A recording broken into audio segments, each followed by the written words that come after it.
And I want to show you a really fast and very, very yummy dish that we're going to make for lunch today. And it's a stuffed pita pocket. But we're going to make the main protein source to be garbanzo beans, or what you might find in your supermarket as chickpeas. Either one, same thing.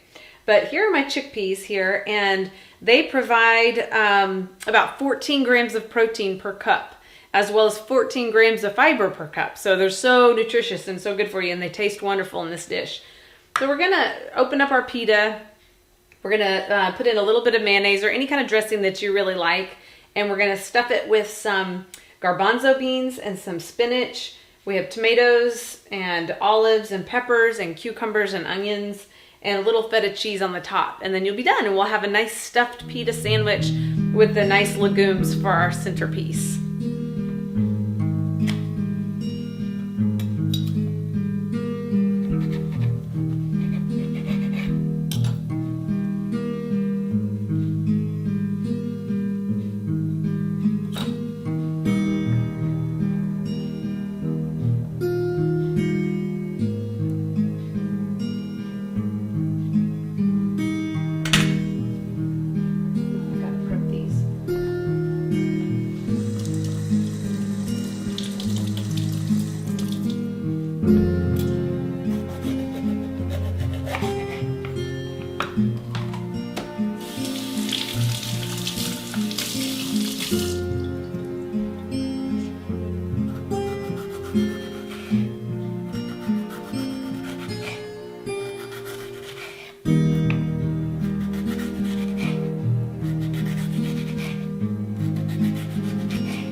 Now I am ready to put my sandwich together, and I've added some mayonnaise inside here.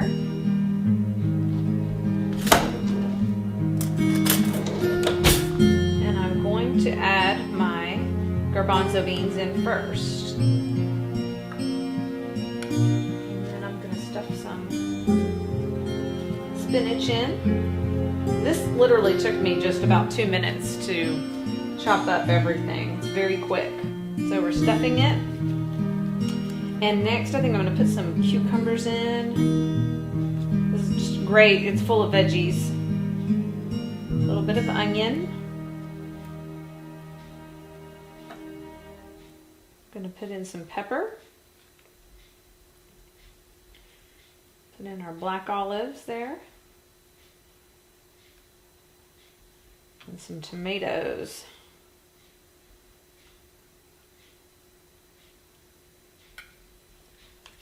And put in some feta cheese.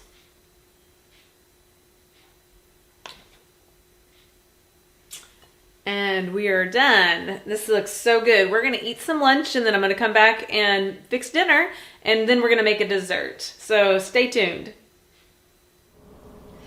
Well, we just had a really good lunch and I've gathered all of my ingredients so that I can make you a good dinner tonight too. Now I had some leftover peppers and olives here, so we're gonna just add those in. And this is my recipe for white bean enchiladas. Now I used some canned navy beans, and you can use any kind of white bean that you like, or you can make them in your crock pot and then use them. But this is a quick way to get some enchiladas ready. This is also a really good dish to make doubles of.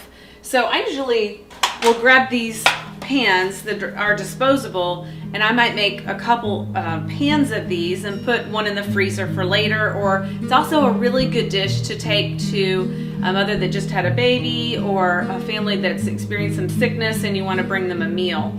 So this is a great recipe to double. And the reason why is because it is just an easy recipe to grab ingredients. I don't really measure a lot on this one, and you'll see. And also, I just want to encourage you to just use the ingredients that you really like.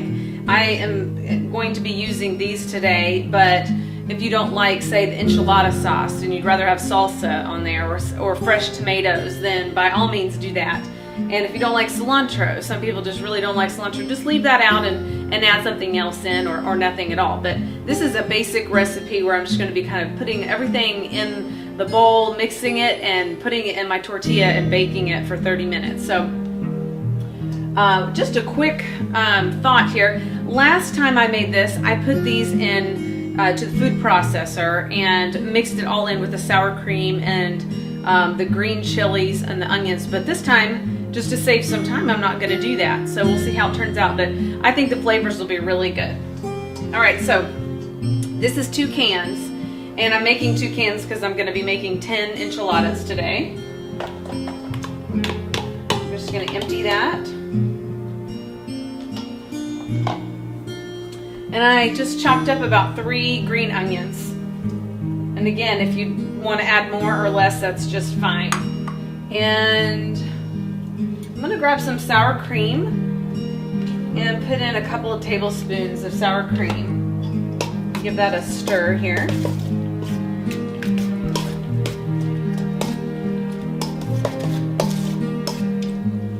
Alright, now with the green chilies, you can just add into your taste what you like.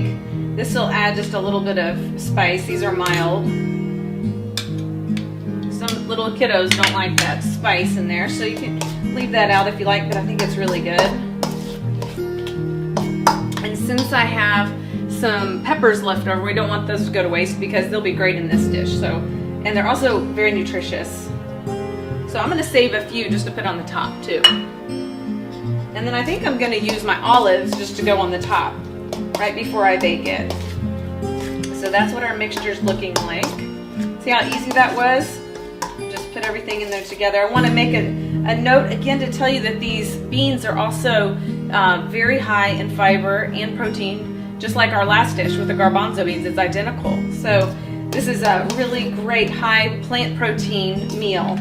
Plus I'm mixing in the great vegetables too for nutrients.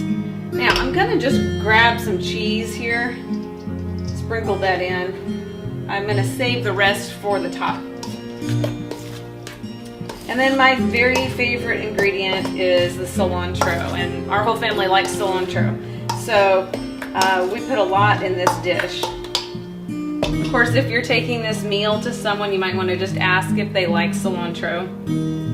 But I'm going to add quite a bit. And we're going to add some at the very end too, right before we bake. And then before you serve, if you want to add some fresh cilantro to the side for a garnish, that would be nice. But I usually just loosely chop the cilantro to get the flavors to come out.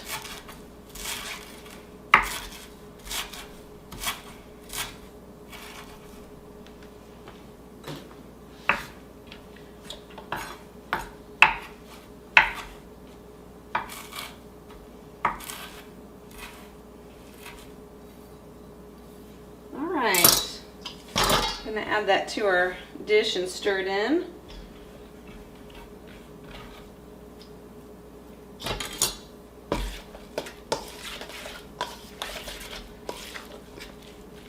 That's looking really yummy and fresh, and believe me, it tastes great. this is a nice dish because when you are taking a meal to someone, most people like this style of food. It's kind of an easy style of food, just like Italian is. Okay, that's all there is to it. I'm gonna grab my whole wheat tortilla here and start assembling and put them in my pan. Okay, so here's our final product here. I'm getting ready to put this in the oven at 350 for 30 minutes, but if you decide to freeze this, it's going to take probably an hour to an hour and a half in the oven at 350 in order to cook it all the way through. But it just smells so good, so I'm gonna pop it in the oven and we're gonna have this for dinner tonight. And in the meantime, we're gonna get ready to make some black bean brownies. And I know what you're thinking, that doesn't sound very good, but this is a way to get legumes into our dessert. And it is delicious. Even my husband likes this, and he doesn't always like things that I sneak into our recipes. So he really likes these, and we're gonna make black bean brownies for dessert next.